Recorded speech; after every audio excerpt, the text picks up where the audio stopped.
Sonic Universe 1. We start out over an ocean seeing Shadow using Chaos Control and appearing near Metal Sonic from last issue. Then he tries to convince this robot to be good, relating to him as they're both living weapons. Even though the robots only talked in stereotypical robot speech, so I doubt he has the intelligence or even free will to make that choice. Of course, he can't be reasoned with, and just sends the naive Shadow into the ocean saying he can't fly. He leaves, not knowing if Shadow can swim, with programming in him guiding him to search for the local form of Robotnik to serve him, and then Shadow gets picked up by Marine and Blaze in the ocean tornado. I have a question, why did Shadow warp himself to Metal Sonic here of all places? Blaze thinks Shadow's familiar and asks right away if he's related to Sonic. See, even she thinks it's obvious. Although she had no reason to think this right now since she never saw him show the same powers as Sonic suspiciously.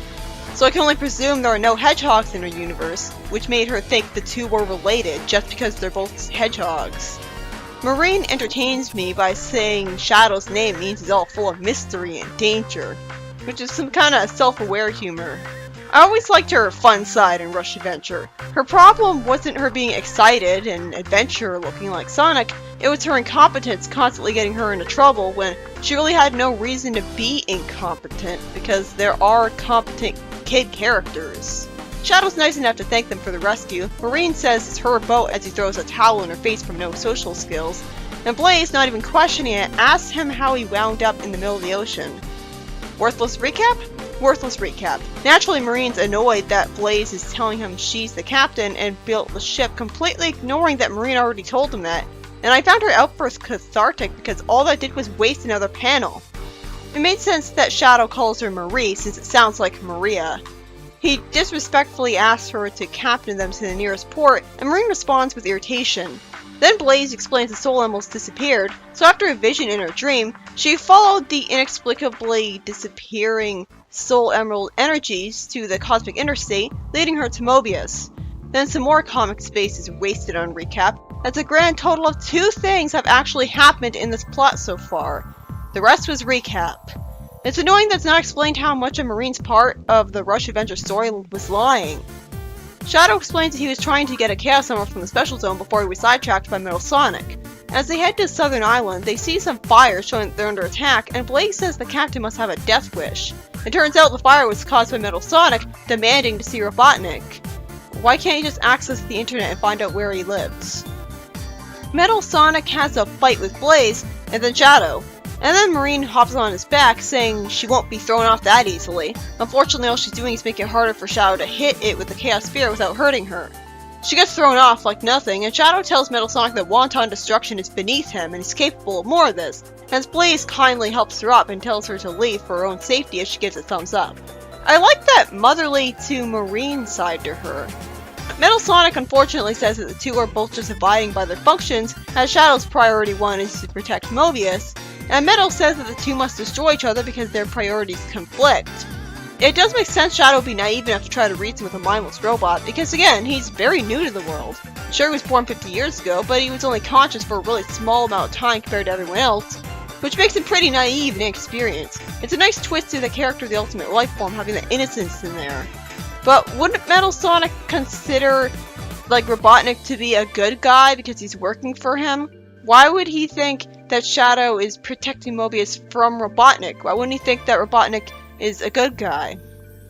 Just then, Blaze is told to hit with Metal with fire, and Marine blows him up with a cannonball, being useful, which is foreshadowed by her being told to leave and giving a thumbs up by Blaze, so it's like a Chekhov's gun.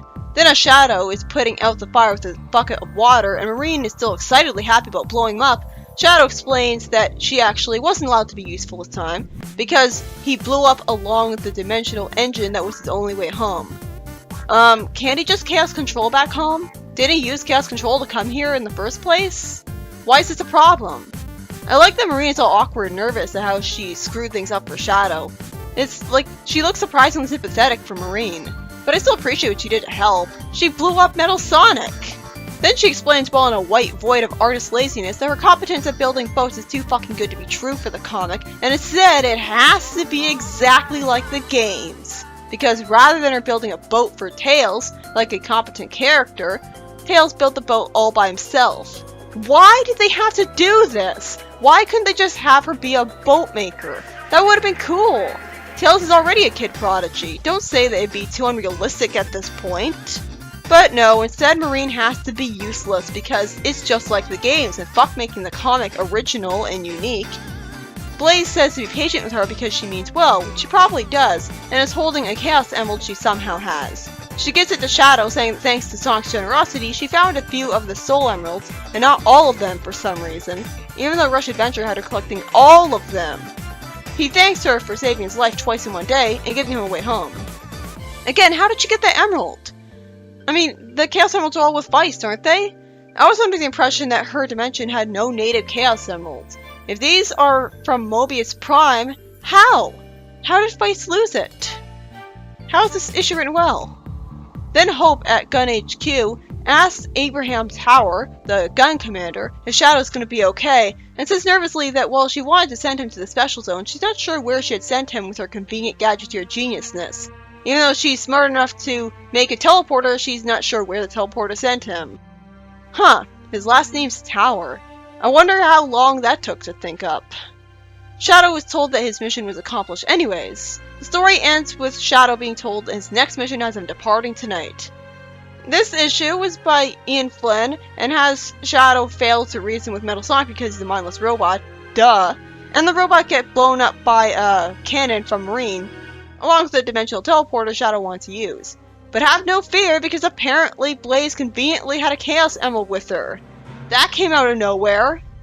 The story in general was fun. It was sweet seeing Blaze suddenly be like a mother to Marine, having a different side to her. And it really says something when a story makes me like Marine of all people. I really like how the Sonic Universe comic seems to be focusing on the side characters, giving us a break from the main characters of the Freedom Fighters, just like the Knuckles comic did, fulfilling that same purpose. I also like Shadow's interaction with Marine, how she gets nervous and awkward and intimidated by him like a normal person when she screws something up. But at least she's trying to help. What I didn't like about the issue was, again, the Emerald Deus Ex Machina, and two, the absolute bullshit that Marine got denied her ability to be a boat maker just because they want to make it exactly like the games. Tell me, what is the purpose of having a separate continuity for the comic if it's trying to be as unoriginal as possible? There was no reason for Marine to not be a boat maker. Absolutely none at all. Got arbitrarily robbed of an awesome talent justifying her existence because that's how the games were, and the games are sacred cows. That's the biggest problem with Flynn's writing. He keeps inching forwards and forwards. He keeps inching closer and closer to this. Great writer otherwise, but I come to the comic for the comic world. I take originality and creativity in bucket loads over a boring fanfiction novelization of the games any day. I didn't need all this recap about Rush Adventure in the previous issue and Blaze's horribly botched first meeting with Sonic.